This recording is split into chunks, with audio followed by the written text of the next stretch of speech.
අයබෝවන් අද අපි කතා කරන්න සූදානම් වෙන්නේ 10 වසර විද්‍යාව දෙන පාඩම සරල රේඛීය චලිතය. 9 වසරේ ඉඳන් 10 වසරට එනවා කියන්නේ විද්‍යාව කියන විෂය ධාරාව ඇතුලේ සැලකිය යුතු පරිණාමයක් වෙනවා. ටිකක් සංකීර්ණ දේවල් අපිට විද්‍යාවේදී හම්බ වෙනවා. 10 වසරේ 11 වසරේ විද්‍යාව කියන්නේ මොකද ඕගොල්ලන්ව මෙතනදී ලෑස්ති කරන්නේ O level විභාගයේ සඳහා. තරමක් සංකීර්ණ පේපරයක් විශාල පිරිසක් F ගන්න විෂය විද්‍යාව කියලා කියනවා. හැබැයි යම් කෙනෙක් ඒක මුල ඉඳගෙන හරියට අල්ලගෙන ආවොත් ඇත්තටම විද්‍යාවේ දෙයක් නෑ. චූරි දෙයක් තියෙන්නේ.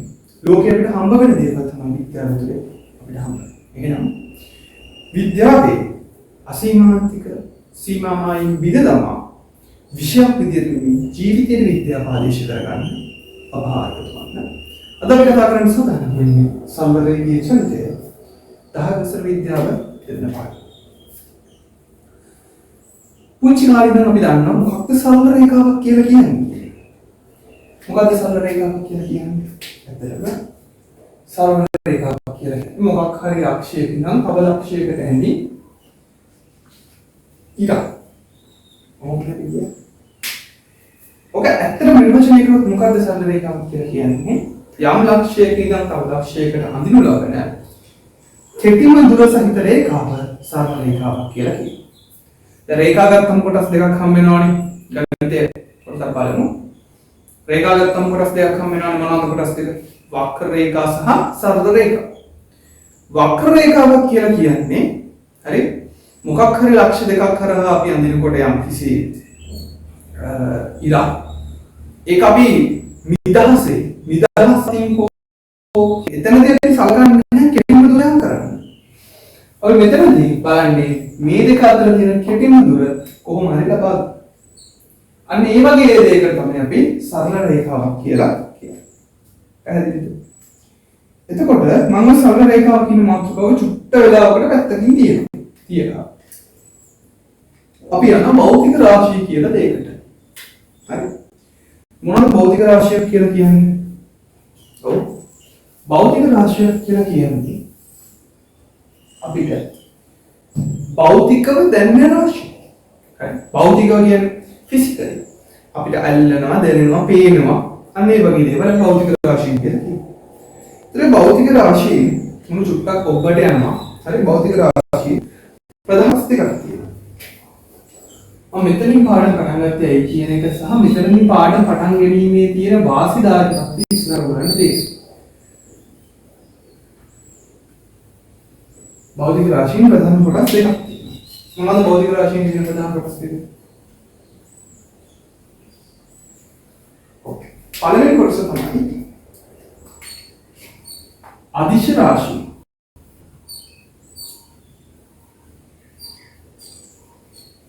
දෙවෙනි කොටස තමයි දෛශික රාශිය.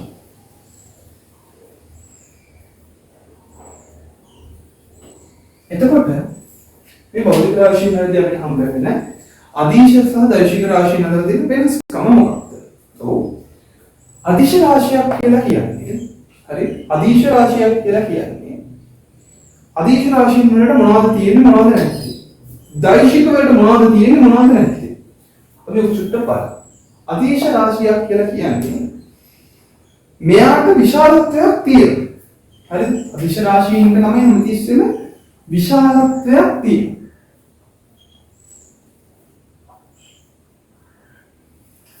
හැබැයි යාර නිශ්චිත දිශාවක් නැහැ. මේකේ දිශාව හැමතිස්සෙම වෙනස් වෙන්න පුළුවන්.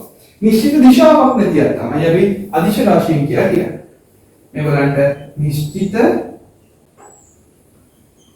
දිශාවක් නැත.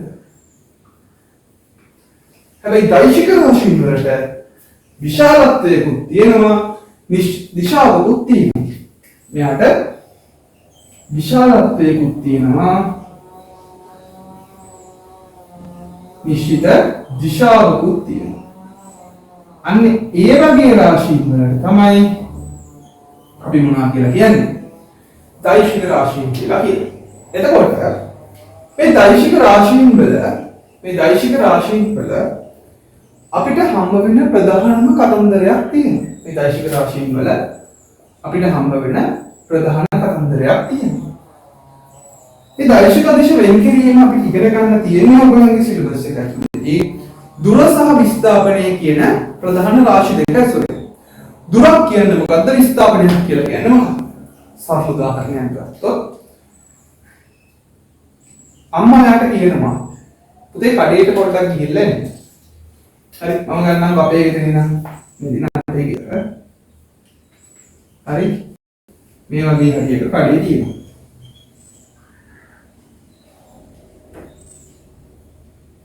හරි මොන කඩේ තියෙනවා. ඊට මම දැන් ගෙදර ඉඳන් කඩේට ගියොත් මට යන්න වෙන්නේ මෙහෙම. කෙලින් ගිහිල්ලා පොඩි මංගුවකින් ගිහිල්ලා වුණා. හරි මේ ප්‍රධාන පාරෙන් ගිහිල්ලා පාරේ ගිහිල්ලා කඩේටම යන්න ඕන. හරි මොකද තමයි මට යන්න මොකද ගෙදර ඉඳන් පුතේ අතර පාරක් මොකද දාලා තමයි එන්නේ. මේක එහෙනම් කඩේ බී නම් මට යන්න වෙන්නේ මේ වගේ පාරක්.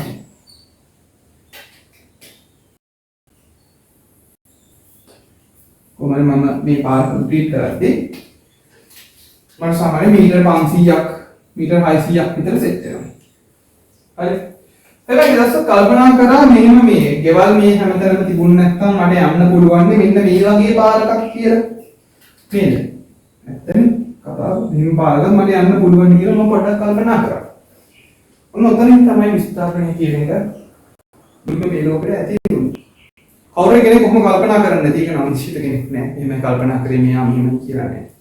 කවුරු කෙනෙක් කල්පනා කරනද ඇත්තටම මෙහෙම යන්න පුළුවන් කියලා.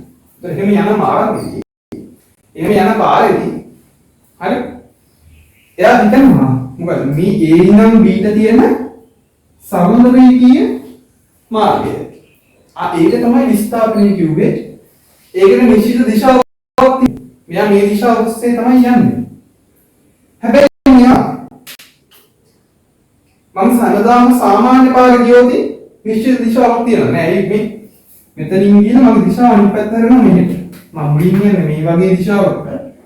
ඊට පස්සේ මගේ දිශාව මෙහෙම. ඊට පස්සේ මෙතනදී දිශාව නිරතුරුව කොහොම වෙනස් වෙනවා. දිශාව නිරතුරුව වෙනස් වෙනවා. ඊට පස්සේ දිගටම මගේ දිශාව මෙහෙම. ආයි තව ටිකකින් මගේ දිශාව මෙහෙම. නේ? එක දිශාවක් නේ මම හැම පැත්තටම ගිහිලා කොහොම හරි මගේ අපේක්ෂාව කඩේට යන එකම සපුර කරනවා. එක දිශාවක් කියලා එකක් මට එතන තියෙන්නේ නැහැ. නමුත් මම විස්ථාපනයෙන් යන්නේ එතකොට මගේ දිශාව හැමතිස්සෙම මේක. මගේ දිශාව කිසිම තැනක වෙනස් වෙලා නැහැ. ඔන්න ඔය කතන්දරේ තමයි අපි මේකදී අල්ල ගන්න ඕනේ. මේ කතන්දරේ තමයි අපි මේකට අල්ල ගන්න ඕනේ. තේරුණාද? ගොඩක් අය මෙතන අල්ලගන්නේ මේක කියන එකම තමයි. මෙයා මෙහෙම ගියොත් එයාගේ දිශාව නිශ්චිත නෑ. එහෙනම් ඒක දුර. මෙයා මෙහෙම ගියොත් එයාගේ දිශාව පිටයි. එහෙනම් මේක විස්ථාපනය. ඔය දුර සහ විස්ථාපනය කියන එකේදී අපි අදීශ රාශීන් අතර දානවා දුර. දැන් මම තේරෙනවා. ඒ දුරට අදීශ දැන්නේ කියලා. දුර අදීශයක් කියන්නේ කියලා. දෛශිකයට මම දානවා එහෙනම් විස්ථාප. ඇයි දැන් මේ කියලා වර්ධන්නේ? හිතන්න අපි තව චුට්ටක් මේක දුරට ගියොත් AB කියලා ලක්ෂ දෙකක් තියෙනවා. හරි? AB කියලා ලක්ෂ දෙකක් තියෙනවා. මම මේ පැත්තට ගන්නම්. හරි? මම මේ පැත්තට ගන්නම්. ඊට ටික නිසා AB කියලා ලක්ෂ දෙකක් තියෙනවා. AB නම් B ට කොහොමද? කෙටිම දුර මීටර 200යි කියලා හිතන්නකෝ. මේ වගේ දිශාවකට හැම තිස්සෙම යනවා. එකම දිශාවකට එහෙනම් 200 මීටර කියලා කියන්නේ තේරෙනවා? හරි? විශාලත්වය තියෙනවා. නිශ්චිත දිශාවක් තියෙනවා. එහෙනම් ඒක මොකද්ද? දෛශික රාශිය. ඒ කියන්නේ විස්ථාපනය. A නම් B ට විස්ථාපනය. A සිට B ට විස්ථාපනය එහෙනම් කීයද? මීටර 200. A සිට B ට දුර කීයද? දුර ඉතින් මට ඒක විතර ගන්න පුළුවන්. මෙහෙම ගියොත් මෙහෙම පාරක ගියොත් එක එක පාරවල් වල මට යන්න පුළුවන් නේ. සාමාන්‍ය වශයෙන් නම් මීටර් 300ක් මේක. මේක මීටර් 400ක් කියලා. එතකොට දුරවල් ඉතින් වෙනස් වෙනවා නේද දුරවමනේ. 300 මීටර වෙන්නත් පුළුවන් 400 මීටර වෙන්නත් පුළුවන්. ඒතර යම් ලක්ෂයකින් යම් ලක්ෂයකට යනකොට ඒ ලක්ෂ දෙක හරහා තියෙන්න පුළුවන් විස්ථාපන එකයි. විස්ථාපන එකයි. දුරවල් නම් ගොඩක් තියෙන්න පුළුවන් ප්‍රශ්නයක්. දැන් මම විස්ථාපනයට නිර්වචනයක් හදාගත්තොත් මේකට දෙන්න. විස්ථාපනයේ නිර්වචනයක් හදාගත්තොත් හරි මොකද? ඔව් යම් ලක්ෂ දෙකක් අතර පවතින සරල රේඛීය ඈත්වීමට තමයි අපි මොකක් කියලාද කියන්නේ? ඔව් සරල රේඛීය ඈත්වීමට තමයි අපි විස්ථාපනය කියලා කියන්නේ. එහෙම නැතුව වෙන ඕනම ඈත්වීමක් සරල රේඛීය නොවන ඈත්වීමක් අපි දුරක් විදියට හඳුන්වනවා. මම හිතනවා පැහැදිලිද කියලා ඒක. හරි. දැන් ඉස්සර කතා කරලා තියෙනවා අපි මොනවද මේ දුර විස්ථාපනය කියන්නේ මොකක්ද කියන එක. මේහා සම්බන්ධ පොඩි උදාහරණයක් බලමු. දැන් හිතන්න මෙන්න මේ වගේ කතාවක්. හරි. ඒක අපි සරල උදාහරණයක් වලින් බලලා සංකීර්ණ උදාහරණයක් හොයන්න. ඊගොම අපි හිතමු කිව්වා වගේ ප්‍රශ්නයක් මේ වගේ ගොඩනැගිල්ලක ඉඳන් තව මෙහෙම ගොඩනැගිල්ලකට අපිට යන්න සිද්ධ වෙලා තියෙනවා. ඒ යන්න සිද්ධ වෙලා තියෙන මාර්ගය මෙන්න මෙහෙම මාර්ගයක්. හරි. අපි ගමු මෙතන ඉඳන් මෙතනට මීටර 200යි මේ කොටස මීටර 50යි මේ කොටස මීටර 100යි මේ කායි මීටර 50යි වගේ. හරි. ඊට පස්සේ මෙතන ඉඳන් මෙතනට තියෙන දුර, ඒ කියන්නේ මේක අතර තියෙන කෙටිතම දුර ඒගොල්ලෝ දීලා තියෙනවා කියලා අනුකූලේ. මීටර මේ දරාශීම මීටර 150ක් විතර නැති වෙයි. මීටර 250ක් විතර ගමු. හරි. එතකොට අහනවා A නිවසේ ඉඳගෙන B නිවසට යන්න. A නිවසේ ඉඳගෙන B නිවසට යන්න. මෙයා ගත කරපු දුර සහ විස්ථාපනය වෙන වෙනම සොයන්න කියලා. හරි. එතකොට ප්‍රශ්නේ තියෙන්නේ A සිට B ට ගත කළ දුර හා විස්ථාපනය. හරි වෙන වෙනම අහනවා. එතකොට දුර ගැන කතා කරලා ඉතාම සරල කතාවක් තියෙන්නේ. දුර කියලා කියන්නේ මෙයා පහු කරගෙන ආපු ගමන් පතේ දිග. හරිද? එතකොට මෙතන ඉඳන් මෙතනට බැලුවොත් 200යි 50යි 100යි 50යි. එහෙනම් දුර අපි හතර ගත්තොත් එනවා අපිට 200යි 50යි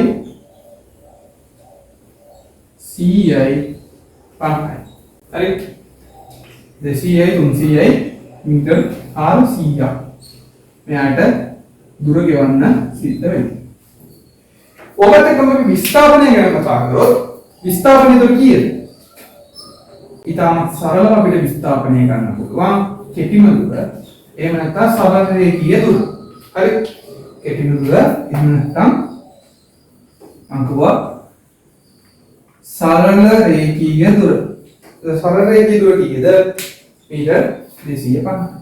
මීටර් 250. හරි. එහෙනම් විස්ථාපනය මීටර් 250. ඊටම සරලව තේරුම් ගන්න පුළුවන්. හරි. ඊට පස්සේ අපි මේකට තව චුට්ටක් සංකීර්ණ උදාහරණයකට යමු. එතකොට අපි මේ චුට්ට සටහන් කරගන්න අවශ්‍ය කට්ටිය වීඩියෝ ස්කිප් කරලා සටහන් කරගන්න පුළුවන් එක. හරි. එතකොට අපි චුට්ටක් තව සංකීර්ණ උදාහරණයකට යමු.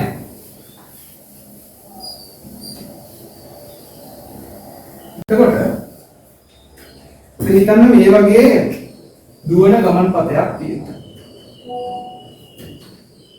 හරි ඔයගොල්ලෝ ස්පෝර්ට් මීට් කාලට එහෙම දුවනවා ඒකම ගමන් පතවල තමයි අපි දුවන්නේ ග්‍රවුන්ඩ් එක හරි ඒ හිතන්න මේ මම ඇන්නේ මීටර 400 ට්‍රැක් එක මීටර 400 ට්‍රැක් එකක් ඇන්නේ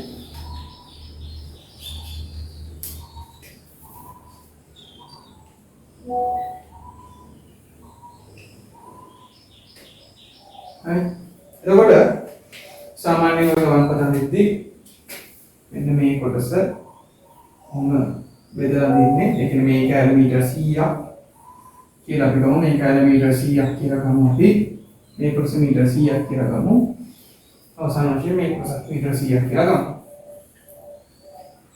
මට කියන්නේ නම් අපි මේ වගේ තැනකින් රේස් එක පටන් ගන්න තරගය ආරම්භ කරමු ඒතර දැන් ගමන් පතයක තරගය ආරම්භ කරනකොට සාමාන්‍යයෙන් ළමයි හරි මේක අපි ගමුකෝ හරි නැද කියලා මේක හරි නැදින් පටන් ගන්නවා ළමයි හරි එතකොට මෙහෙම ළමයා තරගය ආරම්භ කරලා මීටර 400 දුවන ළමෙක් නම් මෙයා ආයි මෙතනට මෙන්නවා හරි මුලින්ම අපි ගමු නම් අංක 1 විදිහට මීටර 400 තරංගයේ නියැලි එහෙනම් මීටර 400 තරංගයේ නියැලුනොත් ඒ ළමයාගේ දුර අහනවා අපෙන් අංක 1 අංක 2 අංක 2කින් අපෙන් අහනවා 20. එතකොට දැන් දුර කියන එක අපිට ලේසියෙන් ගන්න පුළුවන් මීටර 400 තරංගයේ නියැලුනොත් දැන් මීටර 400 දුවන්න ඕනේ එහෙනම් එයා ගත කරපු දුර කීයද මීටර 400. ඒ කියන්නේ කතා දෙකක් නෙමෙයි. හැබැයි එයා පටන් ගත්ත තරමින් පටන් ගන්න ඕම දුවනවා ආයි එතනට මෙනවා එහෙනම් එයා ගත කරපු විස්ථාපනය කීයද අනේ එතන පොඩි ප්‍රශ්නයක් වෙනවා එයා ගත කරපු විස්ථාපනය නෙමෙයි බිඳුවක් වෙනවා එයි එයාගේ කෙටිම දුර ඒ කියන්නේ එයාගේ ගමන පටන් ගත්ත තැන මොකද්ද A හරි එයා ගමන පටන් ගත්ත තැන A එයා ගමන ඉවර කරපු තැනත් A ඒ ඉඳන් මේක දුරක් නැහැ. නේද? ඒ ඉඳන් මේක දුරක් නැහැ. එහෙනම් එතනදී ආ ගමන් කරපු විස්ථාපනයේ බිඳුවක් වෙනවා. එහෙනම් ඔන්නේ දුරක් තියෙන්නේ කොහොමද? දුරක් තියෙන්නේ වෙන්නේ මෙහෙම. එයා පටන් ගත්තා ඒකෙන්. හරි එයා පටන් ගත්තා ඒකෙන්. ඊට පස්සේ මීටර 400 දුවලා ඇවිල්ලා එයා ආයෙත් එනවා. මීටර 400 දුවලා ඇවිල්ලා එයා ආයි ඒ කියන ලක්ෂණය නෙමෙයි. එතකොට ඔයගොල්ලන්ට තේරෙනවා එයා දුරක් යනවා. දුර තියෙනවා. එකම ලක්ෂ දෙක එයා කරන්න පුළුවන් නෙමෙයි.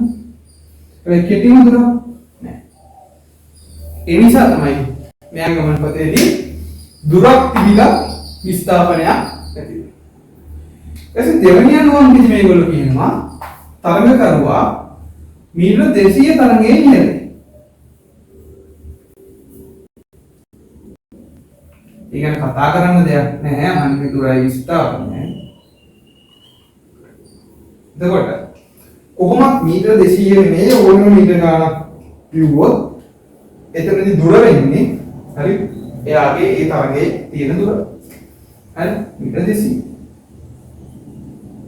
හැබැයි විස්ථාපනයේ පොඩි වෙනසක් තියෙනවා. ඒ මොකක්ද වෙනස? මෙයා මෙහෙම ගිහිල්ලා මෙහෙම ඇවිල්ලා මෙතනටම එනවනේ බා. හරිද? ඒතර මේකත් අපි මම B කියලා ගත්තොත් කෙලින් දුර වෙන්නේ මොකක්ද?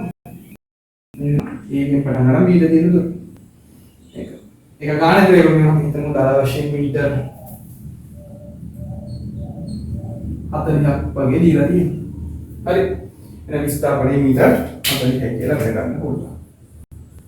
තේරුණාද කතාව? ඔන්න ඕක ගොඩක් අය තේරුම් ගන්න නැහැ.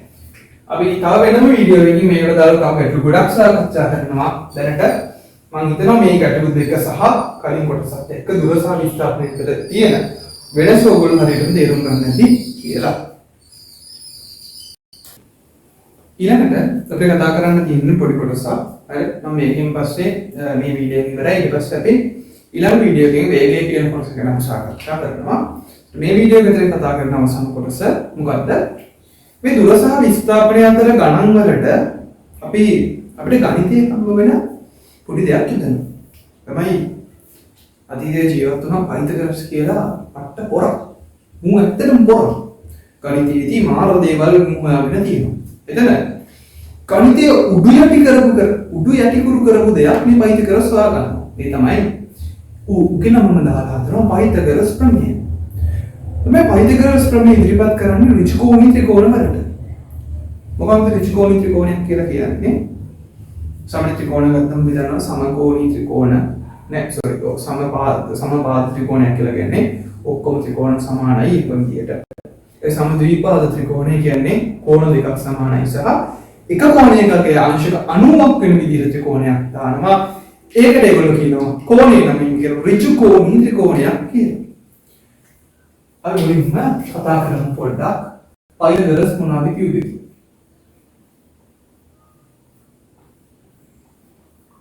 පයිතගරස් ප්‍රමේයදී පයිතගරස් කියන්නේ මෙන්න මෙහෙම කතාවක්.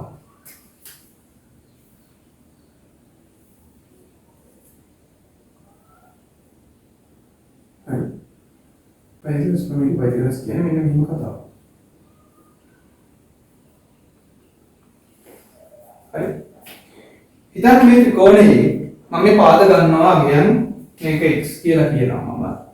මේක y කියනවා මේක z කියලා කියනවා. අකුරු. හරි. PG අකුරු දානවා. පයිතගරස් ප්‍රමේයදී කියන්නේ මෙන්න මෙහෙම කතාවක්. මේ පාදයේ වර්ගය ඒ කියන්නේ ඍජුකෝණී ත්‍රිකෝණයක කර්ණයේ වර්ගය අනිත් පාද දෙකේ වර්ගවල එකතු වුණු සමයි. එහෙම කියුවොත් පොඩ්ඩක් අවුල්නේ. නේ තේරෙන්නේ නැහැ. ඇත්තටම. ඒ කියන්නේ x වර්ගය ධන y වර්ගය සමානයි කියලා කියනවා z වර්ගයට. ඔන්න කොහොමද කියනවා? මම රෙකෝඩ් කරනවා. ඔබට තමයි පයිතගරස් ප්‍රමේය කියන්නේ කියලා. ඕක දකින්නවා මේ විස්ථාපනයේ දුරයි හොයාගත්ත ඩයල් එක. හරි. හොඳ කියලා නෑ. විද්‍යාඥයන් දකින්නවා. මෝ හිතන මම්මට සිරි දැන් දෙන්න යමු. පයිතගරස් ප්‍රමේය දන්නේ නැත්නම් මම්මුට දුර විස්ථාපනය බැරි කරන්නම් කියලා කොමන් ගානක් හදනවා. හැම පේපර් එකේම මගේ අපිට දකින්න හම්බෙන ගානක්.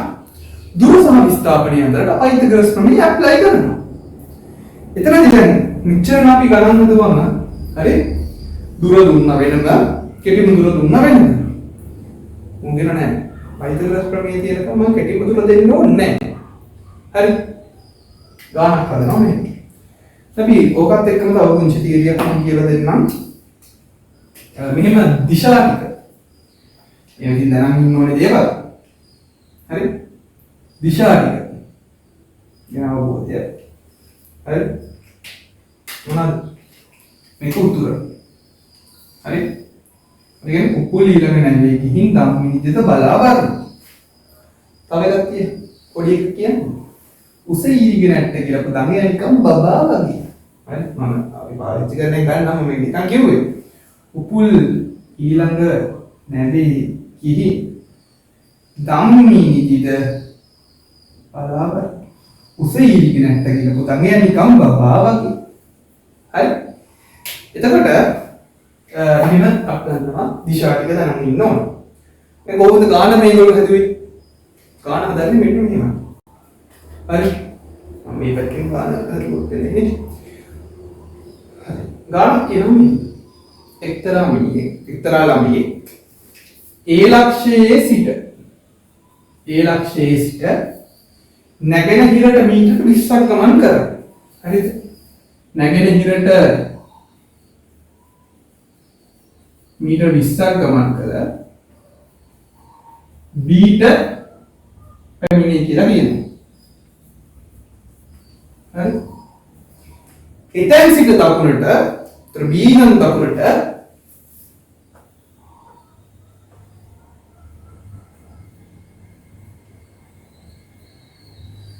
මීටර අපිට නම් ගමකෝ තව 20ක්. හරි? තව මීටර 20ක් ගමන් කර C ට පැමිණේ. ප්‍රශ්නේ අහන්නේ A සිට C ට ළමයා ගත කළ දුර හා විස්ථාපනය. හරි? දුර හා විස්ථාපනය. ඒ කියන්නේ මොකක්ද දැන් බලන්න. ඒ කියලා ලක්ෂයක් තියෙනවා. ඒතර ඒ ඉඳන් නැගෙනහිරට මීටර කීයක් යනවද? ඒ ඉඳන් මීටර 20ක් මේ ළමයා යනවා. හරි? එතෙ B ඉඳන් දකුණට කී වෙනකම් මීටර